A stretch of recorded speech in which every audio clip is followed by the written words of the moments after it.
dividiram entre si as minhas vestes, e sobre a minha túnica lançaram sortes. Os soldados, pois, fizeram estas coisas. E estava então aos pés da cruz a mãe de Jesus e a sua irmã Maria, mulher de Clopas, e Maria Madalena também. Ora, Jesus enxergou ali a sua mãe e o discípulo a quem ele amava, e ele estava ali presente. Então disse à sua mãe: mulher, eis aí o teu filho. E depois disse ao discípulo a quem ele amava: eis a tua mãe. E desde aquela hora o discípulo o recebeu em sua casa. Fecha os teus olhos um minuto. Bendito Deus e eterno Pai, mais uma vez, Senhor amado, eu quero tributar a Ti a honra e a glória e Te agradecer, Pai, por tudo que o Senhor tem feito no nosso meio. Meu Deus, que o Senhor fale conosco através da Tua sacrossanta palavra. Que eu diminua e o Senhor cresça, Pai.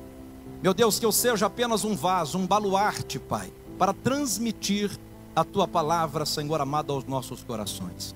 Fala com a Tua noiva, com a Tua igreja, é o meu pedido e oração, e quem crê comigo também diga amém. Irmãos, este tema, é um tema que nós vamos falar sobre a volta de Cristo. Mas antes de eu falar da volta de Cristo, eu preciso falar da primeira vez em que Ele esteve aqui e as promessas que Ele fez. Todos nós sabemos e conhecemos a história dos evangelhos sinóticos, que Jesus nunca andou sozinho. Jesus começa o seu ministério muito novo.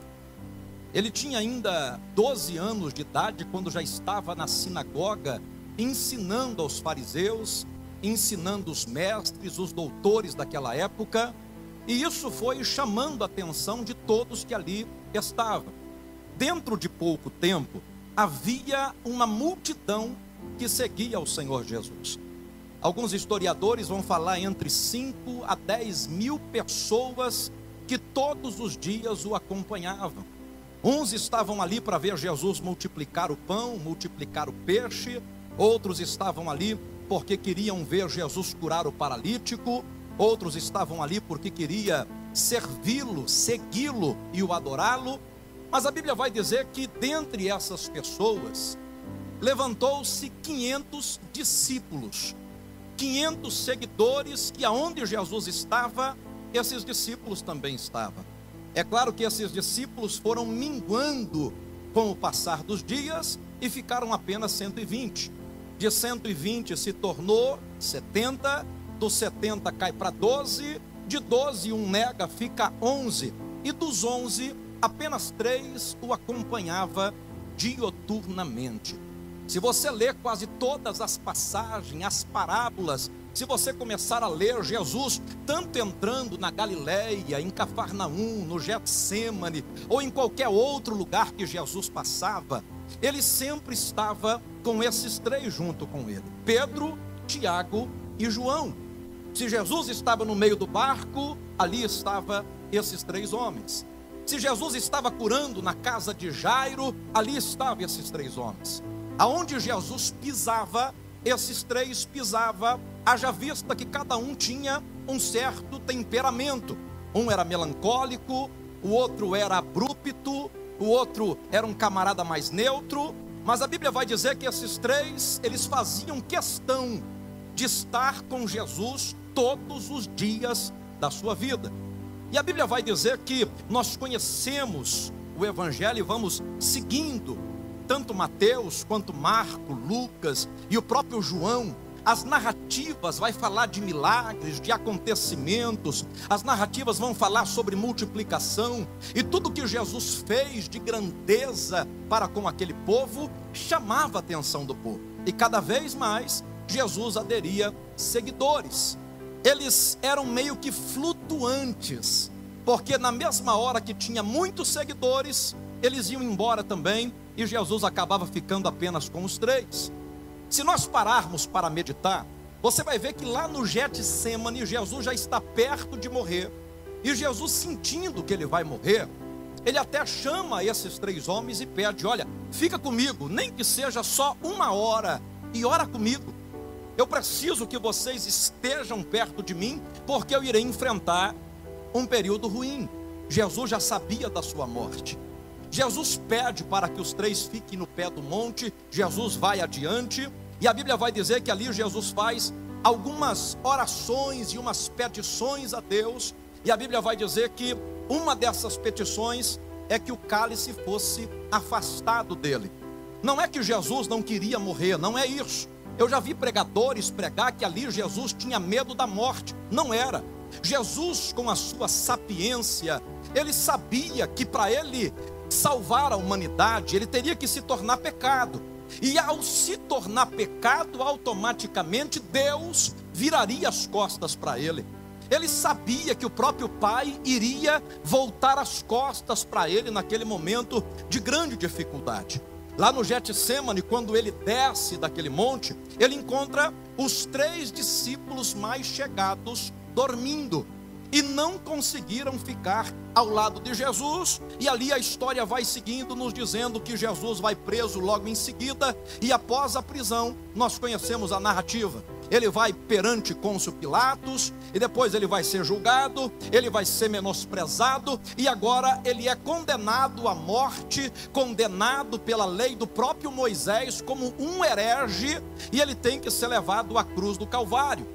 E a Bíblia vai dizer que quando Jesus está perto da cruz do Calvário, ele já sabe que os discípulos não o seguem mais. Ele já sabe que a maioria dos discípulos o abandonou. Quando ele sai do Getsêmani, ele mesmo discursando, ele vai dizer: e muitos dos meus discípulos já não andavam mais comigo, porque eles andavam com Cristo enquanto Jesus estava multiplicando pão, enquanto Jesus estava multiplicando peixe, enquanto Jesus está levantando o paralítico, enquanto ele está fazendo sinais, prodígios e maravilhas, eles estavam seguindo a Cristo. Mas a partir do momento que Jesus é preso, um medo paira sobre Israel e Jerusalém. E qual é o medo? Os discípulos estão trancados dentro de casa. Os discípulos estão com medo. O discípulo que o segue na via crucis havia o negado durante 3 vezes. E a Bíblia vai dizer que ali não tem Tiago, ali já não tem mais Judas, ali já não tem Simão, e todos eles estavam cada um cuidando dos seus afazeres, e Jesus está sozinho indo para a cruz do Calvário. E o que me chama a atenção, irmãos, e aonde eu quero que você comece a meditar comigo, é que quando Jesus é preso na cruz, ele é levantado para que todos o vejam. É claro que nós sabemos que o Gólgota, ou o lugar das caveiras, era o lugar mais alto, era o ponto mais alto que existia naquela época em Israel. Então entenda que Jesus está na parte mais alta, Jesus está servindo de escárnio, Jesus já tomou 40 chicotadas, Jesus está carregando uma cruz com 140 quilos, que por fora era só madeira, mas por dentro eram os nossos pecados. Jesus está com uma coroa com 72 espinhos, e cada espinho aproximadamente com 7 centímetros. Jesus morre com a cabeça tombada, não é porque ele morreu de cabeça baixa, é porque todas as vezes que ele levantava a cabeça, os espinhos iam contra a cruz, e a cruz comprimia contra o seu crânio. Historiadores como o próprio José de Aquino vai dizer o seguinte: ele vai dizer que quando Jesus estava na cruz, Jesus teve relâmpagos na sua mente de apagão. Jesus ia apagando e voltando, o seu cérebro era afetado em vida, as forças estavam se esvairindo, o teu sangue estava escorrendo, e Jesus ainda tem força para olhar para o pé da cruz. E qual é a visão panorâmica que Jesus tem? Jesus vai enxergar algumas classes de pessoas, e aqui eu quero me ater ao que Deus colocou ao meu coração. A Bíblia diz que quando Jesus está pregado na cruz, antes um pouco da tua morte, Jesus é levantado na hora sexta, Jesus morre na hora nona. Então num lapso de 3 horas, Jesus está perdendo sangue. Jesus chega a perder tanto sangue que o sangue acaba e ele começa a perder água. Quem é que não se lembra daquela lança que entrou de um lado, transpassou o outro, e ali já não tinha mais sangue, era apenas água que estava escorrendo, porque o sangue dele precisava alcançar as 4 pontas do altar. Entenda que agora Jesus morrendo, nessas últimas 3 horas de vida, ele vai olhar, e o que é que ele enxerga? Primeiro, ele vai enxergar soldados, homens que estavam ataviados, homens que estavam fardados e que estavam ali prontos para servir o Império Romano na época. Eram homens que estavam totalmente uniformizados, mas que matavam pela fé e que matavam para defender a fé. E o que está acontecendo com esses soldados? Eles não estão preocupados com quem está morrendo, eles não estão preocupados com quem está lá em cima na cruz, eles estão única e exclusivamente preocupados com uma túnica que Jesus usava que cai, uma túnica bonita que não tinha costura, que não tinha emenda. E a Bíblia vai dizer que os soldados gostaram tanto da túnica que um deles vai dizer: vamos cortar em 4 partes, e cada um de nós vamos levar uma parte para nossa casa.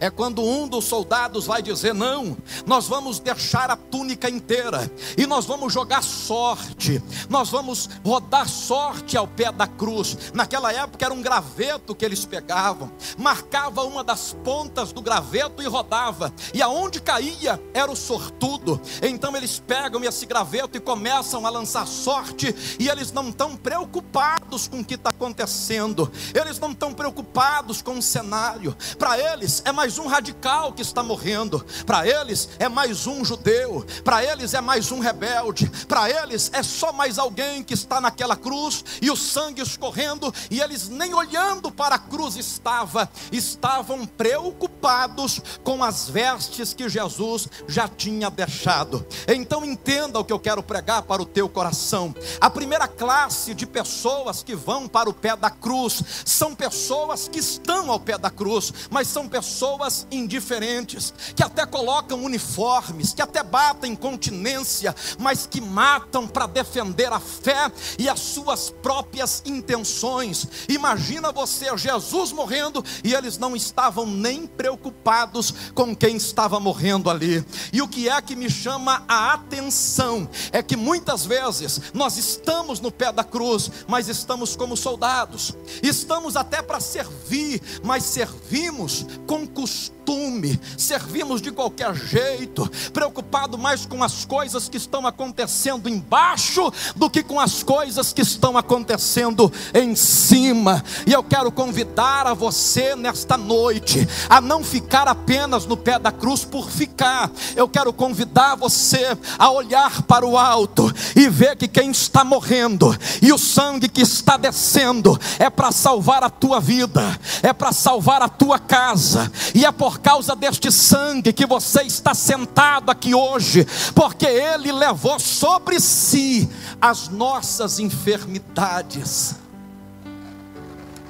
a maldição que estava sobre nós. Soldados aos pés da cruz, não esquece disso. Aí a Bíblia vai dizer que ele ainda olha e ele encontra a sua mãe e a sua tia. Repete comigo: a sua mãe e a sua tia. E quando ele olha para a mamãe e para a tia, a Bíblia vai dizer que elas estavam ali neutras. A tia era também Maria, mulher de Clopas, era tia de Jesus, e estavam ao pé da cruz. Por quê? Porque era família, era o filho, era o sobrinho que estava ali morrendo. Então entenda uma coisa, irmãos: o soldado se preocupa com que eles vão se beneficiar e com que vão ficar.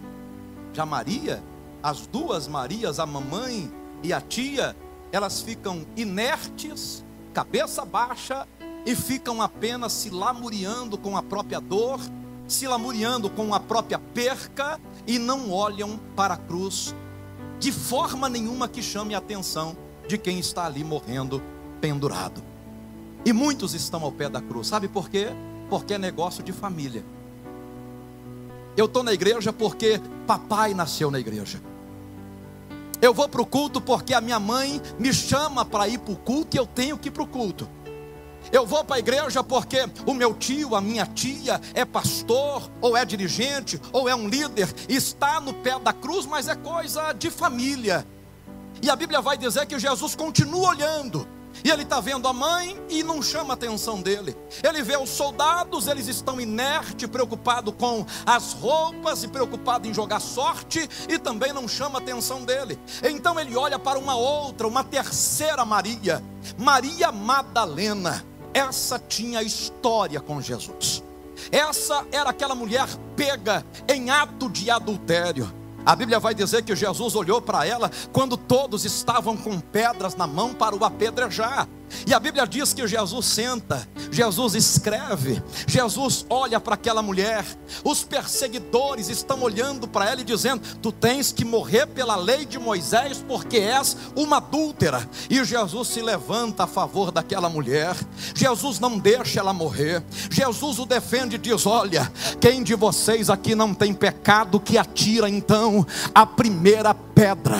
E a Bíblia diz que nesta ordem, dos mais velhos para os mais novos, começaram a procurar o caminho de casa, até que aquela mulher ficou sozinha na praia, junto com Cristo. E aquela mulher perguntou para Jesus: e você não me condena? Jesus disse: se eles não te condenaram, eu também não te condeno. Mulher, tu está perdoada de todos os seus pecados, vá e não peques mais.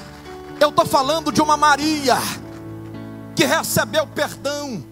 Eu estou falando de uma prostituta que transformou a sua vida, que foi liberta, que seguiu a Cristo quase até o último dia da sua vida. E agora ela está aos pés da cruz, mas ela está ali porque tem gratidão. Ela tem que agradecer quem está morrendo, porque aquele que está morrendo é aquele que libertou ela. Ela estava aos pés da cruz, mas única e exclusivamente por gratidão. E deixa eu pregar algo para o teu coração. Se nós entrarmos aqui e estivermos aos pés da cruz só por gratidão, é muito pouco, irmãos. É muito pouco vir aqui só porque Deus nos libertou, só porque Deus transformou as nossas vidas. É muito pouco adorar a Deus porque Deus nos deu alguma coisa, ou porque Deus fez alguma coisa que nos beneficiou. E essa mulher também não chama a atenção de Cristo, até que Cristo olha para mim, encurtar um pouquinho aonde eu quero chegar. Ele olha para a cruz. Tem a prostituta, tem a mãe, tem a tia, tem os soldados. Eu estou falando de 7 pessoas, as 3 Marias e os 4 soldados, até que Jesus olha e encontra um único discípulo. E a Bíblia vai dizer que quando Jesus encontra ele, Jesus não menciona o nome dele, e nem o próprio discípulo ele mencionou o nome dele na narrativa do próprio livro que ele escreveu. Ele vai escrever assim: e ali estava o discípulo a quem Jesus amava. Em outras traduções, na King James, e ali estava o discípulo que amava a Jesus. Então eu quero logo começar a colocar no teu coração aqui: quem é você quando você vem para os pés da cruz? Em qual classe nós estamos inseridos, irmãos?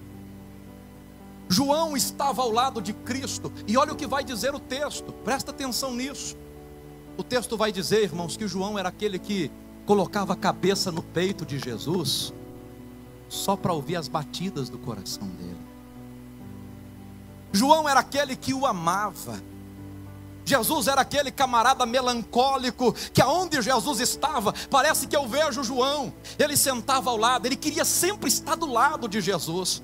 Era aquele que reclinava a cabeça no ombro, era aquele que estava sempre paparicando o mestre, a ponto de Jesus dar testemunho e dizer: ali está o discípulo a quem me ama de verdade.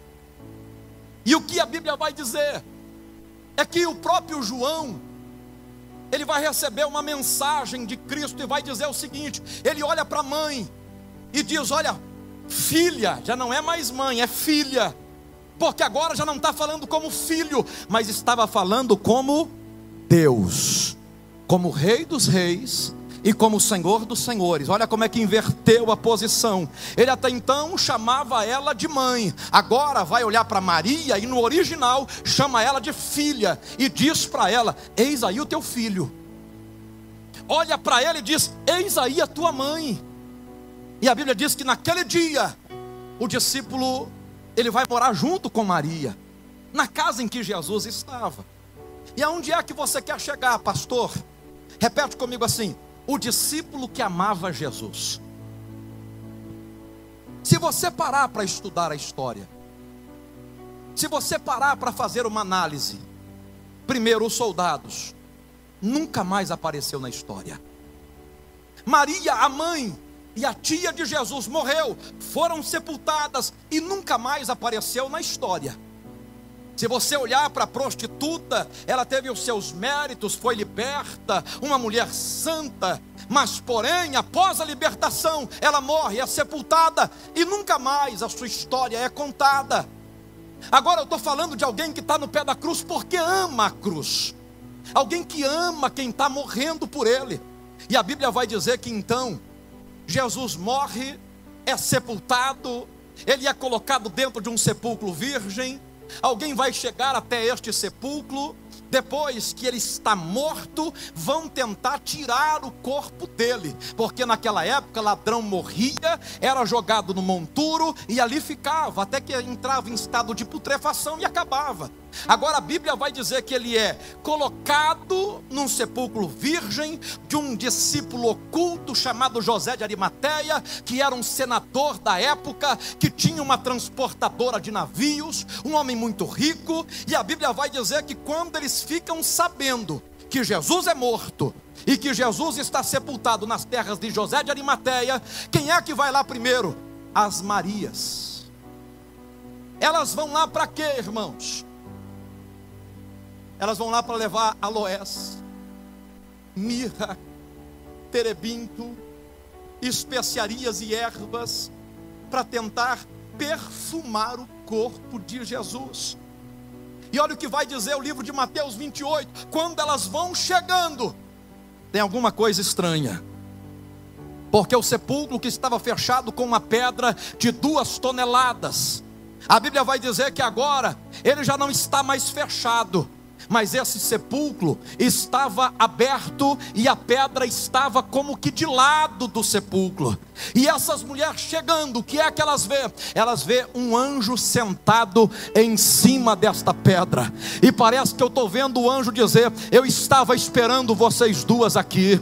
E a Bíblia diz que quando as mulheres vão com aloés e com mirra para tentar perfumar o corpo de Cristo, elas começam a perguntar: aonde é que ele está? Aonde é que o colocaram? O que fizeram com o corpo dele? E aquele anjo estava ali para pregar o evangelho, e o anjo pregou para aquelas duas: como é que tu procura, mulheres, no meio dos mortos, aquele que já está vivo? Ele foi sepultado, mas no terceiro dia ele ressuscitou do pó e da cinza. Ele não está mais aqui, porque já ressuscitou.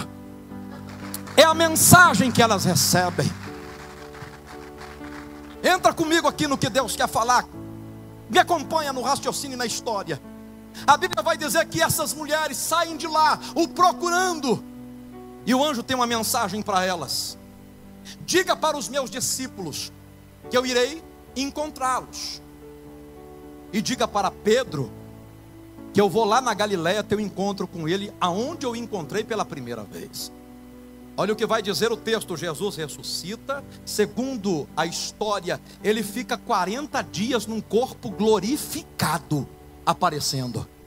Ele pegava 2 discípulos andando no caminho de Emaús, e os 2 estão lá conversando. Um deles era Cleopas, e eles estão dizendo: vocês estão sabendo o que aconteceu? Não, aquele Cristo que eles estavam dizendo que era um homem que fazia milagre, que curava, que multiplicava pão e peixe, ele morreu, e por isso nós estamos tristes. E a Bíblia diz que Jesus, num corpo glorificado, encosta ao lado deles, vai andando ao lado deles, e Jesus pergunta: por que vocês estão abatidos? E eles diziam: você não sabe não o que está está acontecendo? Por acaso tu és um forasteiro? Tu és um viajante que não sabe que a notícia é: o nosso Cristo morreu. E Jesus foi dando corda e foi ouvindo, e ele percebeu que os dois discípulos não o conheceram. Então, quando os dois entraram para um determinado lugar, eles sentiram, quando sentaram na mesa para comer, um olhou para o outro e disse: espera aí, as Marias estão anunciando que ele não está mais morto, que ele ressuscitou. E eu estou agora lembrando, aquela voz era a voz dele, era ele quem estava falando conosco. Eu não sei você, Cleopas, mas enquanto ele falava, o meu coração ardia, o meu coração pegava fogo. E a Bíblia diz que assim entraram. Jesus aparece uma outra vez agora para os 11, e a Bíblia vai dizer que os 11 também não o reconhecem. E ele começa as suas aparições até a transfiguração, que para mim é um dos maiores milagres que a Bíblia vai narrar. E qual é o milagre? Jesus aparece pairando em cima do monte. Ele está entre o céu e a terra. A Bíblia vai dizer que de um lado está Elias, um dos maiores profetas, do outro lado está Moisés, um dos maiores líderes, e Jesus está no meio. Quem é que vai lá ver na transfiguração? Pedro, Tiago e João. Eles estão olhando. Pedro apenas se manifesta, os dois não. Pedro vai dizer: Senhor, esse lugar é muito bom, deixa eu fazer uma cabana e deixa eu ficar aqui. Eu quero morar aqui, Senhor. E a Bíblia diz que Jesus começa a pregar que nós somos forasteiros e que essa terra não é a nossa casa. Ele desce para a Galileia, e lá ele vai se encontrar com quem? Com o próprio Pedro. Pedro olhou para os discípulos e disse: ele me fez pescadores de homens, mas eu vou voltar a pescar peixes de novo. E quando Jesus chega, João também estava lá. E Jesus não falou uma palavra com João. João narra o texto no capítulo que nós lemos, e ele vai dizer: ele foi lá, nós estávamos pescando, ele perguntou: pegaram alguma coisa? E a gente respondeu: pescamos a noite inteira e não pegamos nenhum só peixe. Foi quando eu senti que era ele, e eu disse o seguinte: Pedro, é o mestre que voltou, é o mestre que está aí. E olha o que vai dizer o texto. Entra comigo um pouquinho aqui, só viaja um pouquinho. O texto vai dizer que Pedro então coloca a capa, porque estava nu.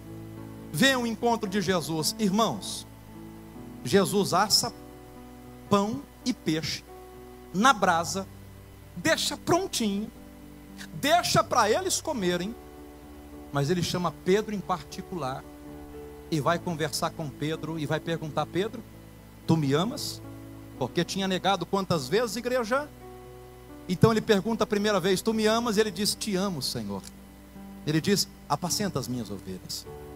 Eles continuam andando abraçados. Ele pergunta a segunda vez: tu me ama? Amo. Apacenta as minhas ovelhas. Ele pergunta a terceira vez. Pedro fica chateado: Senhor, tu sabes todas as coisas, tu sabes que eu te amo. E ele diz: então apacenta as minhas ovelhas. Ele vai embora e não troca uma palavra com João. E eu parei para meditar nisso. Eu falei: Senhor, o único discípulo que estava ali porque te amava, depois que o Senhor voltou 40 dias, o Senhor ficou aparecendo, e eu não vejo uma mísera palavra que o Senhor trocou com João. E a Bíblia vai dizer que então o Senhor queria tratar com aquele discípulo que o amava de uma forma que ele não tratou com mais ninguém. Quando Jesus sobe de uma vez, começa a perseguição, espada, discípulos acuados, trancados, com medo de morrerem também. E a Bíblia diz que aos poucos eles vão se soltando, até o ponto de eles voltarem a pregar novamente o Evangelho. Até que um dia, a Bíblia vai dizer que João, o discípulo que o amava, ouviu uma voz do céu. E essa voz o chamava: João. E o Senhor o levou até uma ilha chamada Pátimos. E quando o Senhor o leva para esta ilha chamada Pátimos, olha o que vai dizer o texto, irmãos. Que João, andando aqui na terra, ele vê no céu uma porta aberta. Eu quero que você olhe com carinho para o teu irmão e diga assim para ele: quem ama Jesus clama na terra, e Ele sempre abre uma porta no céu. É diferente para o discípulo que anda com Jesus, não por causa de gratidão apenas. É diferente aqueles que estão no pé da cruz, não é por apenas lançar sorte e ver qual vai ser o benefício que ele vai ficar. É diferente, irmãos, aqueles que estão ao pé da cruz porque ama. A Bíblia vai dizer que ele diz assim: olha, João, eu quero te mostrar o que eu estou fazendo. E a Bíblia vai dizer o seguinte, irmãos, que João então começa a enxergar. Ele viu uma porta aberta e entrou. A Bíblia diz que ele se depara com uma grande praça. E quando ele vê essa praça, ele se depara com uma árvore que está plantada no meio da praça, que é chamado a árvore da vida. E a Bíblia diz que ele olha novamente e vê um muro cercando toda a cidade, que era quadrada, e os muros eram muros de jaspe. Ele continua olhando, e quando ele vê, ele enxerga 12 portas de pérola pura. Ele vai enxergando ruas feitas de ouro. Ele vai enxergando coisas que a Bíblia vai dizer que são inefáveis, que a mente humana não consegue compreender. Então ele começa a olhar para um rio, e ele vai seguindo este rio, e ele vê que o rio vai dar dentro de um templo. Ele entra para o templo e vê que o rio sai de dentro do trono. No limiar do trono, uma água cristalina. E o próprio João disse que era uma água translúcida e transluzente. Ele continua olhando para ele, e a Bíblia diz que quando ele continua andando, ele vê 4 querubins, e estavam olhando direto para o trono. João está olhando para o trono de costas, de frente para ele. Ele está vendo 4 querubins, e os 4 querubins estão se prostrando. Os 4 querubins estão dizendo simultaneamente: Santo, Santo, Santo, Santo.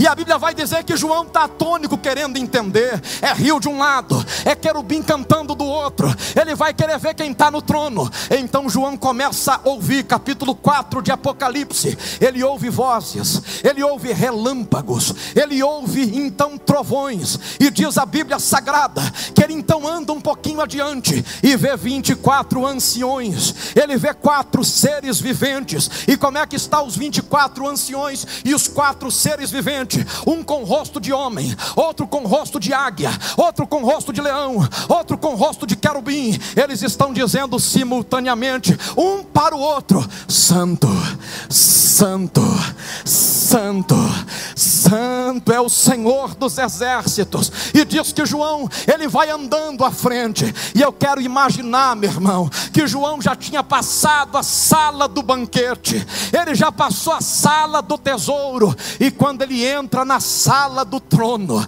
a Bíblia vai dizer que aquele que estava sentado acima do trono é aquele que tem os 7 espíritos, é aquele que tem 7 olhos como chama de fogo acesa, é aquele que o seu olhar reflete mais do que a luz do sol reflete ao meio-dia. A Bíblia diz que ele é o considerado o rei e o senhor de todas as nações. Mas o que eu quero aqui me alegrar com isso é que quando Jesus está sentado no trono e agora João entra para olhar, a Bíblia vai dizer que João e Jesus se reconhecem. E eu quero conjecturar que Jesus estava dizendo: meu amigo, o que eu queria mostrar para você não eram as coisas da terra. Eu quero que você comece a notar as coisas que você vai ver. Desce lá para baixo, porque eu vou mostrar coisas inefáveis. E quando tu descer lá, avisa o meu povo que eu então voltarei a segunda vez e buscarei o meu povo. E tudo isso que você viu, João, eu estou preparando para os santos, para que aonde eu esteja, eles estejam também, e ninguém nunca mais irá nos separar novamente. Deixa eu pregar para você o que Deus colocou no meu coração. João, quando desce, ele desce com cartas para 7 igrejas. João, quando desce, ele narra os principais livros do Novo Testamento, embora o maior autor foi Paulo. E a Bíblia vai dizer que lá no capítulo 1 e no verso 7, primeiro capítulo, a primeira carta que ele escreve, ele já começa a escrever assim para o povo: ele vem, Eu não sei se vocês estão desanimados, eu não sei se vocês estão pensando que Ele nos abandonou. Ele disse que não nos deixaria órfão, e enviou realmente. Eu vi lá em cima um trono, dos 3 tem um que está vago, e Ele me disse que esse que está vago é o Espírito Santo que desceu, para que aonde vocês estejam, Ele esteja também. E não vai estar com vocês apenas aqui em Jerusalém, mas vai estar até os confins da terra. E quanto tempo Ele ficará com vocês? Todos os dias, até a consumação dos séculos. Deixa eu pregar para quem acredita que o Espírito Santo de Deus está do teu lado, te orientando como é que você tem que ser aos pés da cruz para subir ao céu. Deixa eu dizer para você uma coisa. O texto vai dizer que ele escreve capítulo 1 e verso 7. Ele vem. Imagina agora João olhando para os discípulos e dizendo: não precisa ficar com medo de morte, não precisa ficar com medo de ser martirizado, não precisa ficar com medo de perder a nossa pátria. Agora eu entendi o porquê que ele disse que nós somos forasteiros. Eu entendi o porquê que ele disse que nós somos extraterrestres. E eu não estou pregando para homens natural, eu estou pregando para homens que vai viver 70, 80 anos na terra, mas que um dia, a Bíblia vai dizer, João narrou isso, com grande voz e alarido, Ele aparecerá nas nuvens, e como no dia da transfiguração, Ele virá, e todo olho verá que Ele voltará para buscar a sua noiva amada. Deixa eu pregar para você. Ele vem. Se prepara, Israel, porque Ele vem. Te prepara, discípulo, porque Ele vem. Te prepara, igreja, porque Ele foi, mas prometeu voltar. Eu não vou entrar aqui, irmão, porque vai tomar muito tempo, mas os soldados representam a igreja medieval. Se você parar para olhar para a família, representa a igreja imperial. Os impérios descia de pai para filho. Se você olhar para os discípulos que aqui estavam, vamos falar de igreja apostólica. Mas o que me chama a atenção é o único discípulo que estava representando a igreja moderna. A primeira igreja, soldados. Eu quero aplicar isso ao teu coração. Os soldados, irmãos, são aqueles que batem continência, são aqueles que batem cartão, são aqueles que estão sempre uniformizados, mas que matam pela legalidade. Esses dias, pastor Wallace, fui convidado para pregar numa Assembleia de Deus. E faltando 2 dias para mim pregar, já tinha até preparado a mensagem. O irmão olhou para mim com todo cuidado e esmero, falou: pastor, eu vim trazer uma notícia do meu pastor. Eu falei: pois não, senhor. O meu pastor falou que você e nem os irmãos da sua igreja podem pregar lá mais. Irmãos, pensa numa tristeza. E eu falei: você me dá o direito só de saber o motivo? E ele disse: pastor, por 2 motivos. Primeiro, porque você saiu de uma determinada igreja. E segundo, porque você está abrindo as portas da igreja. E eu olhei para ele e falei assim: tudo bem, mas como o seu pastor mandou um mensageiro, manda para ele então a seguinte mensagem. Para ele é mais fácil dirigir uma igreja que ele julga ser santo, porque lá tem pessoas com 70, 80 anos que tem 40 anos de crente. Pergunta para ele se alguma vez ele dirigiu igreja com novos convertidos. Pergunta para ele se ele sabe o que é um drogado sair da prostituição, da droga e ir para os pés da cruz. Pergunta para ele porque dirigir uma igreja e falar que ela tem santidade, quando você herda de pai para filho, e lá todo mundo tem costume há 30, 40 anos, é fácil. Eu quero ver você pegar o bebum e falar para ele que ele não pode beber. Eu quero ver tu pegar o drogado e falar para ele que ele não pode se drogar. Eu quero ver pegar a prostituta e colocar ela no pé da cruz. Soldados que estão matando em nome da fé. A segunda classe é a família. E o que a família fez depois que Jesus ressuscitou? Foi lá só para dar notícia. O anjo disse: vai lá e dá notícia que eu ressuscitei. E na igreja, irmãos, infelizmente, tem aqueles que estão no pé da cruz só para dar notícia. Ele dá notícia de tudo. Quem veio no culto, quem não veio, quem está firme, quem não está, quem adora, quem não adora. Tudo Ele sabe, Ele dá notícia de tudo.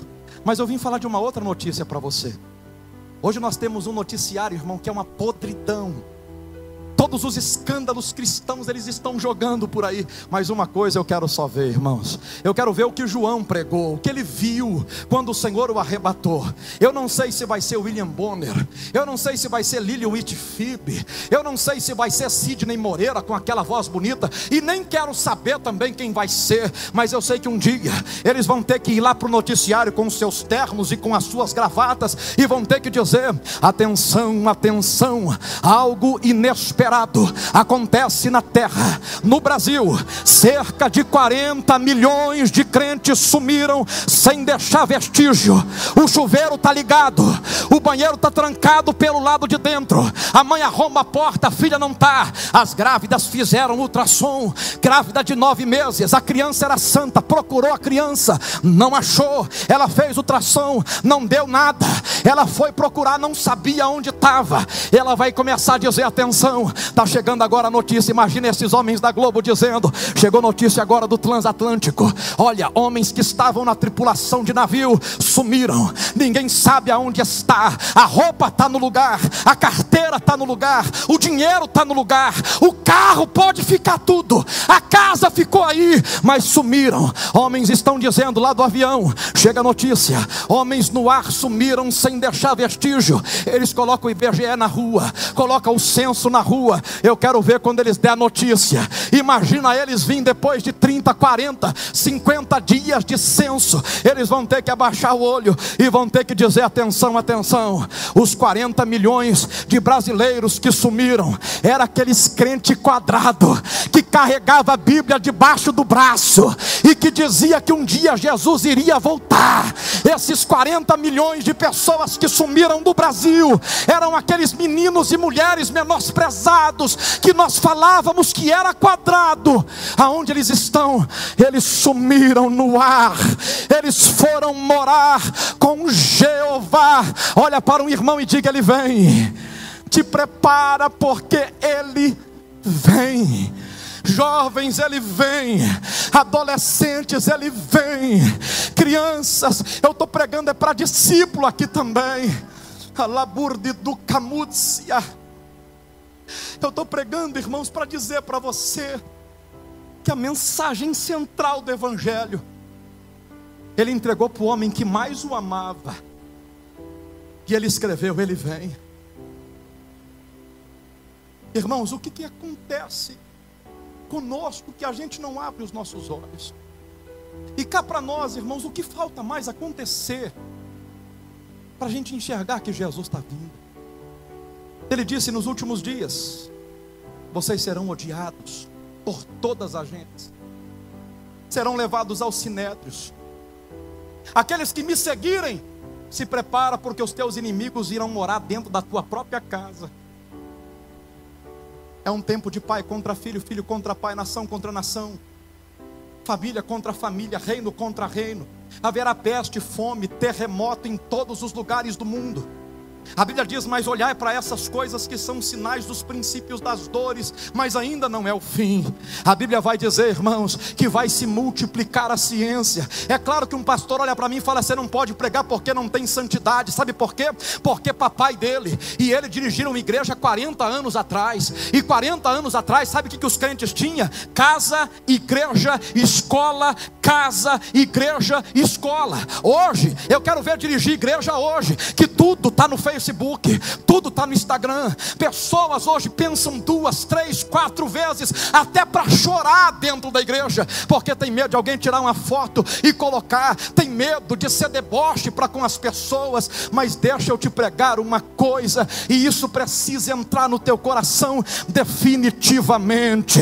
O Senhor nos chamou como forasteiros nesta terra, e Davi pregou no Salmo 90: nós vamos morar apenas 70 anos nesta terra, e o que passar disso é canseira, o que passar disso é enfardo. Todo dia a gente morre um pouquinho, todo dia a gente sepulta nós mesmos um pouquinho. E o que isso está me dizendo? Isso está me dizendo no tic-tac do relógio que Ele vem me buscar. cá. Esta pátria não é a nossa pátria. Só quem é extraterrestre levanta a mão assim para mim te ver. Só quem não pertence a essa terra manda um glória de crente para Jesus e aplauda o nome dele aqui nesse lugar. Oh, aleluia, aleluia. Nós estamos aqui, sabe por quê, irmãos? É duas promessas que nós temos na terra. É duas coisas que nós temos aqui na terra. O resto é subsistência. A primeira coisa, servir a Deus. A segunda, esperar a sua volta. Estudiosos vão dizer que só falta 20 profecias se cumprirem. Só falta 20. De mais de 6.000, 20 apenas. É o que eles dizem. Então vamos passar pela prova que nós tivemos que passar. Porque João, para ver as coisas inefáveis, irmãos, ele se dispôs a ser jogado num tacho fervendo. Ele se dispôs a ficar isolado dentro de uma ilha. Os discípulos, depois da pregação dele, foram todos martirizados. Pedro pendurado debaixo, de ponta cabeça numa cruz. Perseguição para todo lado. Mas eu vejo a Bíblia se cumprindo. Nunca houve um tempo tão difícil para adorar a Deus. Nunca houve um tempo tão difícil, irmãos, para se dirigir à igreja, para se educar filhos, para conduzir, porque o Senhor sabe que Ele está às portas. E o próprio João escreveu para mim encerrar Apocalipse 14:14. Ele disse assim: eu vi, a seara branca já está, os frutos já estão maduros. E eu vi alguém saindo diante do trono com uma foice na mão. E eu via quando a foice passava, e ele colhia nas vinhas as uvas. Eu estou pregando aqui algo para o teu coração, irmãos. Ele vem. Essa é a maior verdade que eu posso pregar aqui nessa noite. Ele vem. É claro que eu quero que Deus te cure, que Deus te liberte, que Deus te dê um marido, que Deus te dê uma esposa. Eu quero que Deus te abençoe. Eu quero que Deus faça tudo isso, mas isso é secundário. A nossa primazia é se preparar todo dia, porque Ele vem.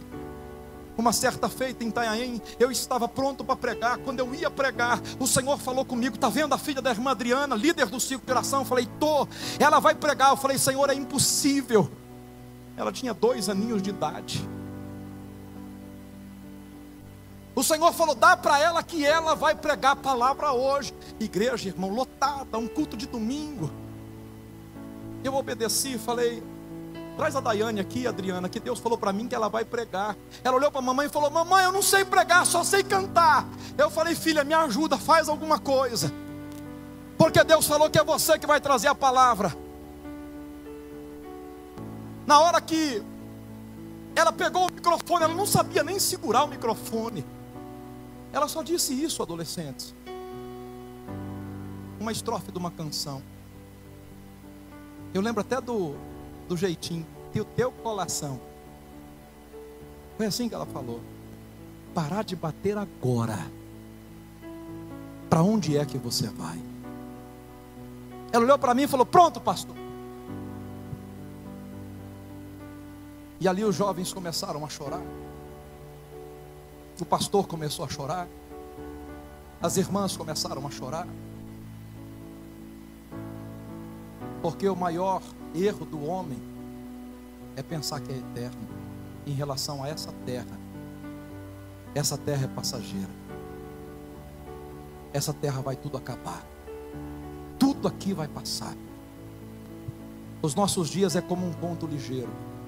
Davi disse isso. Conto ligeiro tem começo, tem meio e tem fim. E a minha pergunta para você é esta: prepara-te, ó Israel, para encontrar com o Senhor teu Deus, porque Ele